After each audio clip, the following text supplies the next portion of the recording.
Sir అసలు దేవాలయాలు అక్కడి ఉంది. కానీ ఇప్పటికైనా కొన్ని దేవాలయాల గురించి అంతు చిక్కని రహస్యాలు ఉన్నాయి. అది ఆర్కియాలజీ డిపార్ట్మెంట్కి కూడా అంతు చిక్కదు. అలాంటి రహస్యాలు ఉన్నాయి. టెక్నాలజీ అప్పుడే వాళ్ళు వాడిన టెక్నాలజీ, అప్పుడే వాళ్ళు తయారు చేసిన విధానము, కానీ ఇప్పటికీ అంతు చిక్కదు. అంత ఎలా చేయగలిగారు? వాళ్ళ దగ్గర అంత టెక్నాలజీ ఎలా ఉంది, కానీ ఇప్పుడు ఎందుకు లేదు? ఇప్పుడు మనం కిందటిసారి మాట్లాడుకున్నట్టు చెప్పుకున్నాం సార్. హిట్లర్ ఏ రకమైతే దాని పట్ల కృష్ణశాస్త్రి గారిని తీసుకెళ్ళి అంటే వేదాల్లో ఇలాంటి అనేక రహస్యాలు ఉన్నాయి. ఇవాళ మనం చేయాల్సింది ఏంటి, మన ప్రభుత్వం చేయాల్సింది ఏంటి, ఏ ప్రభుత్వం అయినా సరే, అది కాంగ్రెస్ ప్రభుత్వం అయినా బీజేపీ ప్రభుత్వం చేయాల్సింది ఏంటంటే మనకున్నటువంటి మన సంపద, ఇదంతా కూడా మన వేదాలు అనేటువంటిది మన సంపద, అది మన ఆస్తి. సో దాంట్లో ఏదైతే గొప్ప విషయాలు ఉన్నాయో, ఇప్పుడు మీరు అన్నారు, ఇప్పుడు అనేక దేవాలయాలు సైంటిఫిక్ మిరాకిల్స్. ఇవాళ ఒక తాజ్మహల్ మనం గొప్పగా చెప్పుకుంటున్నాం. కరెక్ట్గా సూర్యుడు అరసవెల్లి అనేటువంటి ఒక ఊరు మన శ్రీకాకుళం దగ్గర ఉంది కదా, అక్కడ సూర్యుడు కరెక్ట్గా ఆ విగ్రహం మీద సూర్యకాంతి వస్తుంది. ఎలా జరిగిందని ఈ టెక్నాలజీ అంటే ఏ రోజున కరెక్ట్గా రథసప్తమి రోజున ఆ సూర్యకిరణాలు పడేట్టుగా వీళ్ళు క్యాలిక్యులేట్ చేసి మన పంచాంగకర్తలు కానీ వీళ్ళు కానీ చాలా సైన్స్ ఉందండి.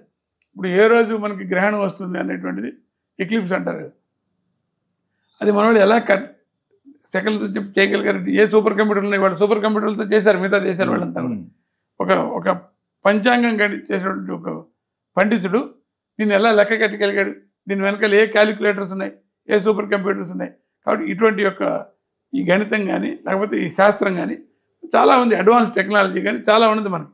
దీన్ని మనం తెలుసుకోవాలి. నేను ఒకటే కోరుతుంది ఏంటంటే, ప్రస్తుతం మనం మీ ద్వారా నేను ఎవరైతే వింటున్నారో వాళ్ళందరూ విజ్ఞప్తి తెలుసుకోండి, నిజం తెలుసుకోండి, మన గొప్పతనం తెలుసుకోండి. దానిలో మన రహస్యాలు అనేకమైనటువంటి కట్టడాలు. అసలు ఇప్పుడు మీకు ఆ కోణార్క టెంపుల్లో ఎలా అంత పెద్ద దాన్ని పైకి తీసుకెళ్ళి శిఖరంగా నిలబెట్టారు. ఇటువంటి టెక్నాలజీ ఇవాళ చిన్న దాన్ని మనం ఒక బుద్ధుడిని ట్యాంక్ బండ్లో ఇవాళ నిలబెట్టడం అంటే అది పడిపోయింది, బుద్ధ విగ్రహం పడిపోయింది చెప్తున్నా మీకు. సో అటువంటిది ఆ రోజుల్లో ఏ క్రేన్లు లేకుండా, ఇవాళ క్రేన్లు కానీ జేసీబీలు కానీ టెక్నాలజీ ఆ రోజు లేదు కదా, లేకుండా ఎలా తీసుకెళ్ళి వాళ్ళు ఇటువంటి ఒక పెద్ద వాటిని పైకి తీసుకెళ్ళగలిగారు, ఎలా కట్టగలిగారు. ఒకసారి ఆలోచించండి దయచేసి. ఇలాంటి గుళ్ళ యొక్క గొప్పతనాన్ని మనం ప్రచారం చేయండి. అంటే ఆ టెక్నాలజీని మేము ధర్మం ప్రచారం చేయమంటలా, ఇంత గొప్పగా గుడి కట్టారు, అందులో దేవుణ్ణి పూజించండి అని చెప్పట్లే మనం. ఇంత టెక్నాలజీ మనకు ముందే ఉండింది, ఇది మనం గర్వించదగిన విషయం. కాబట్టి దాన్ని తెలుసుకుందాం మనం. మీకు చెప్తాను, ఇలాంటి ఒక అద్భుతాలు చాలా ఉన్నాయి. ఈ దేవాలయాల నిర్మాణంలో జరిగినటువంటి అద్భుతాలు చాలా ఉన్నాయి. ఎందుకని దేవాలయాలు వేటి ప్రమాణంగా కట్టారండి? ఆగమశాస్త్రం. దానికి బేస్ ఏంటి? వేదాలు. కాబట్టి ఈ వేదాలను బేస్ తీసుకున్న వాళ్ళు దాని ప్రమాణంగా కట్టారు. అంటే ఈ టెక్నాలజీ ఎక్కడి నుంచి వచ్చింది? వేదాల నుంచి వచ్చింది. ఈ టెక్నాలజీని మనం మంచి కోసం ఉపయోగించుకుంటే బాగుండు. అందుకని ప్రభుత్వాలు వెంటనే, నేను మోడీ గారికి కూడా నేను విజ్ఞప్తి చేశాను, పర్సనల్గా నేను ఆయనకి లెటర్ రాశాను. అయ్యా, మీరు ఒక వేదాధ్యయనం గురించి ఒక ప్రత్యేకమైనటువంటి మంత్రిత్వ శాఖని పెట్టండి. ఎవరేమనుకున్నా పర్వాలేదు, దేశం కోసం అడుగుతున్నాను, ధర్మం కోసం అడుగుతున్నాను. ఇప్పుడు ఏదో మీరు ఓట్ల కోసం కావచ్చు, కానీ అక్కడ వేదాల్లో ఉన్నటువంటి విజ్ఞానాన్ని ప్రజలకు ఎలా ఉపయోగపడేలాగా, దేశానికి ఎలా ఉపయోగపడేలాగా హిట్లరే తీసుకెళ్ళి దానిలో పెట్టిన వాళ్ళు ఉపయోగించుకున్నారే. ఇవాళ మిసైల్ టెక్నాలజీని మనం మాట్లాడుకున్నట్టుగా మనం ఎందుకు చేసుకోకూడదు? మనం దానికి సిగ్గుపడుతున్నాం. నేను కూడా సిగ్గుపడుతున్నాను ఒక భారతీయ జనతా పార్టీ కార్యకర్తగా. దాన్ని ముందుకు తీసుకెళ్ళి ఎందుకు పెట్టట్లేదు మా ప్రభుత్వం అని చెప్పేసి అది పెట్టాలని చెప్పి నేను డిమాండ్ చేస్తున్నా కూడా. నేను దీని మీద ఖచ్చితంగా ఇంకా నేను పోరాటం కూడా చేస్తాను నేను. ఎందుకంటే ఇది మనకి ఈ వేదాల కేంద్రంగా మన దేశం అభివృద్ధి చెందుతుంది. మనం విశ్వగురుగా నిలబడతాం, వికసిత భారత్ అంటున్నాం 2047కి. వేదాలని మనం పక్కకి పెట్టి వికసిత భారత్ అంటే సాధ్యం కాదండి. దాని ఆధారంగా, దేవాలయాల ఆధారంగా, ఇవాళ దేవాలయాలు ఎలా ఉండేవి మనకి?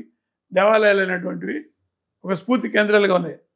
దేవాలయాల్లో పూజారులు మందులు ఇచ్చేవారు, ఆయుర్వేదం. దేవాలయ పూజారికి ఆయుర్వేదానికి సంబంధం ఏంటి? వాళ్ళకి ఆయుర్వేదం నేర్పించేవారు, బేసిక్స్ నేర్పించేవారు.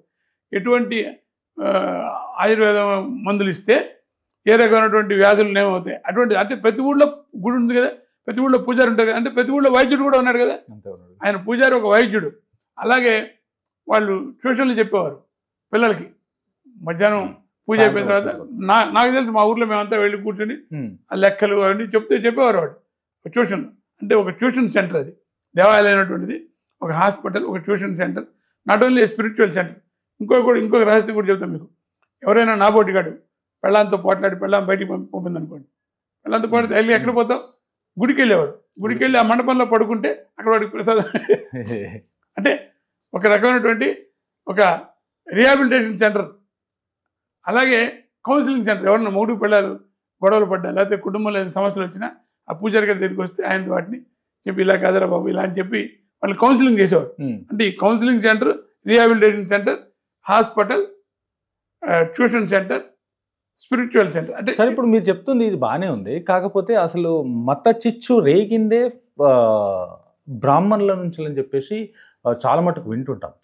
ఇప్పుడు మనకు మీ చిన్న ఉన్నప్పుడు మీదైనా లేకుంటే మా జనరేషన్ అయినా సరే మనం గుళ్ళో పూజారి గారిని పంతుల్ని వీళ్ళందరూ చూసి మనకు ట్యూషన్ చెప్పేది. ప్రతి స్కూల్లో ఒక పూజారి గారు కంపల్సరీ స్కూల్ టీచర్గా ఉండేవాళ్ళు, వీళ్ళు ఉండేది. కానీ ముందు నుంచి అయినా సరే మీ తరం కంటే ముందు కూడా అక్కడి నుంచే అసలు మతతత్వం రెచ్చగొట్టడానికి అసలు కారణము వీళ్ళ ప్రధాన కారణం అని చెప్పేసి విన్నాను. ఇది ఎంతవరకు వాస్తవం? ఇప్పుడు ప్రతి వ్యవస్థలో కూడా కొన్ని వికృతమైనటువంటి రూపాలు వస్తాయి. ఆ వికృతమైనటువంటి రూపంలో భాగం ఒకటి అస్పృశ్యత, ఫలానా వాడిని రావద్దని. కానీ మనం కనుక అంటే మన ధర్మాన్ని వాళ్ళు ఎవరైనా చెప్పారంటే మధ్యలో వచ్చినటువంటి ఇప్పుడు మనం జరుగుతుంది కొన్ని సమాజంలో మార్పులు వస్తాయి.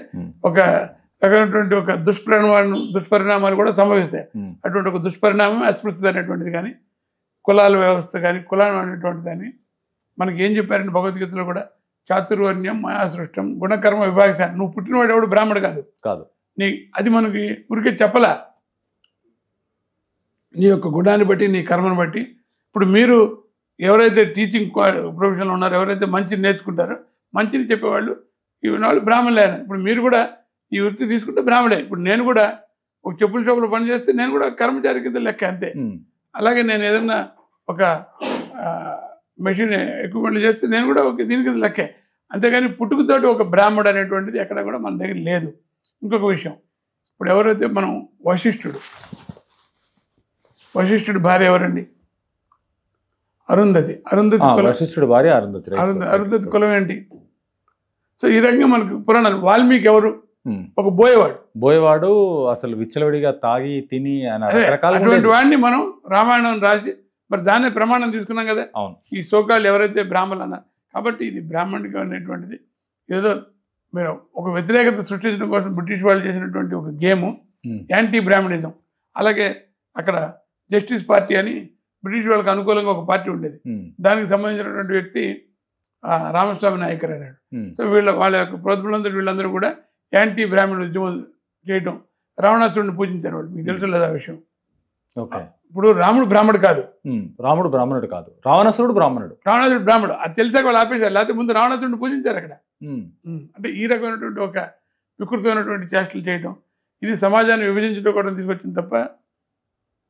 ఇప్పుడు మన ఎవరో చెప్పారు, ఇప్పుడు ఓకే అంటే కొంతమంది బ్రాహ్మణుల మీద ద్వేషం పెంచడం కోసం సమాజంలో ఇంకొక వ్యక్తి మీద ద్వేషం పెంచి మనం పబ్బం గడుపుకోవటం అనేటువంటిది అలవాటు అయిపోయింది.